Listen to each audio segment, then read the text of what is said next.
કસાયમાં બહુ દોષ છે, મહાન હિંસા છે.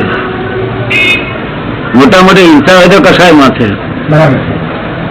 એક માંસાહારી માણસ હોય એને કસાય ના કરતો હોય આપણું જ્ઞાન લઈને તો એને હિંસા ના કહેવાય. કસાય કરે છે એ જ મોટા મોટી હિંસા. એનાથી બીજા નંબર હિંસા વિષયમાં હોય. કસાયમાં બે પ્રકાર ને તીવ્ર અને મંદ બે માં આવી જાય ને કસાય. એ મંદ કસાય હોય તે તો તે સંત પુરુષ કહેવાય. બધા કહે છે કાંદા લસણ નહીં ખાવાના, એમાં શું દોષ છે? દોષમાં કાંદા બટાકા એ મહી છે તે ક્રોધના પરમાણુ ઉભા કરેવા છે એટલે નુકસાનકારક છે.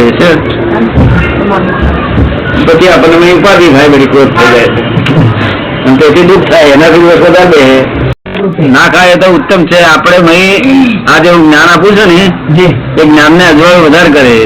અને ખાતા હોય ને તેને છે તે જેટલું બને એટલું ઓછું કરવું. કારણ કે મગજ ને બધાને દલ કરનાર છે પરમાણુ બધા.